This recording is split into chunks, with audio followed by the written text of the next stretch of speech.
celebrar 30 anos da história do Partido dos Trabalhadores. Nós estamos realizando, a partir de amanhã, aqui em Brasília, o nosso 4º Congresso. Foram muitos encontros nacionais, mas agora teremos o 4º Congresso Nacional do PT, com cerca de 1.400 delegados eleitos em todo o país. Nós tivemos uma eleição direta para a nova direção.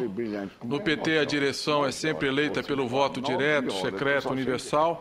500 mil militantes partidários participaram das eleições. Tivemos várias chapas. Essas chapas comporão a nova direção nacional, que toma posse a partir deste Congresso. Esse é um Congresso que nós temos muita coisa a celebrar, porque nesses 30 anos de história que não foram fáceis, eu me lembro quando a gente fundou o partido, e eu estive presente lá no Colégio Sion, em São Paulo, em fevereiro de 1980, nós éramos alguns sonhadores, principalmente alguns intelectuais de esquerda que tinham sido perseguidos, exilados pela ditadura militar, uma geração de jovens que tinha lutado contra a ditadura no movimento estudantil, lutado por liberdade de expressão, anistia. Nós éramos uma parte importante das comunidades eclesiais de base e setores da pastoral popular de várias denominações religiosas que acreditavam naquele novo caminho que o PT representava.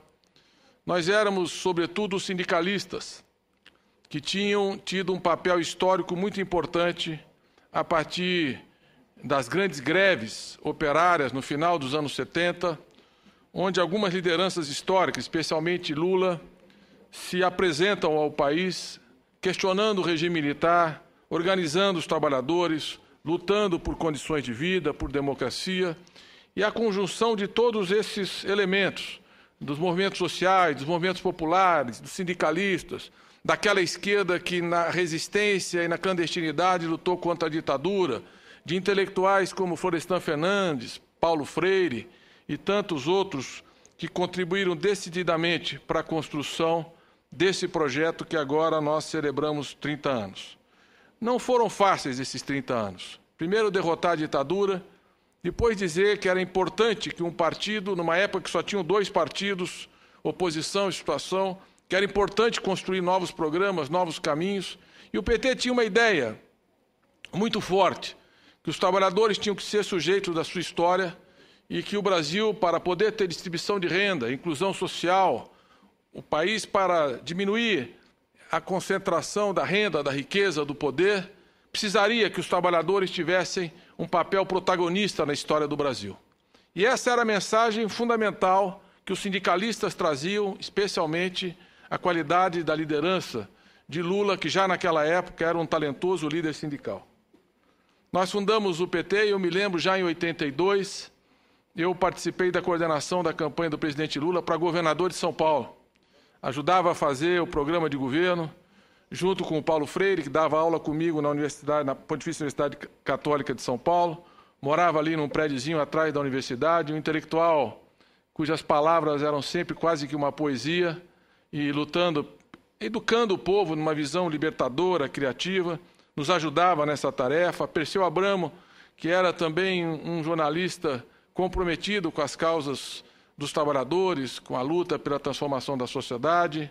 Ladislau Dauer também fazia parte desse grupo, Paulo Singer. Era um conjunto de intelectuais. Nós nos reuníamos para elaborar o programa de governo e sabíamos muito pouco do que era uma campanha eleitoral. Então foi muito difícil. Nossa mensagem ainda era a Lei Falcão, só podia colocar o retrato e o currículo do candidato. Isso cerceava demais a discussão, mas foi um aprendizado importante. Começamos ali a construir as primeiras sementes do partido em São Paulo e no Brasil. Depois de 1986, o presidente Lula foi candidato ao governo, a deputado federal. Eu participei da coordenação da campanha dele a deputado federal e foi uma campanha muito bonita, porque era difícil naquela época, o Plano Cruzado, o MDB tinha uma liderança e um apoio popular muito grande. Questionar aquela hegemonia, eleger a maioria dos governadores, deputados, senadores, era muito difícil, Mas o Lula ainda assim foi o deputado federal mais votado no Brasil, com mais de 600 mil votos. Ele representava ali o novo, ele representava a ruptura, ele representava um movimento de transformação importante e de uma teimosia política relevante. Vieram depois, eu diria, para mim, o momento mais importante da história do partido, que foi a campanha de 1989. Em 89, o Lula percorreu o Brasil, nós fizemos um mergulho no coração do povo brasileiro, uma experiência riquíssima de mobilização, de luta, de encantamento. A militância de esquerda do país todo, os movimentos populares empunharam essa bandeira e parecia uma campanha em que a imprensa sempre questionava, perguntava quem é que nós íamos apoiar no segundo turno, mas o PT foi ali firme, convicto. Eu andei com o presidente Lula o país inteiro. Era um momento difícil de hiperinflação, de crise econômica, de tensionamento. Havia questionamento de toda a ordem em relação ao que seria o eventual governo Lula, mas nós fomos para o segundo turno. Fomos pela cidadania, fomos pelo movimento das ruas, fomos pela força da militância, fomos pelo apoio que os artistas, os intelectuais, o que havia de mais mobilizado e organizado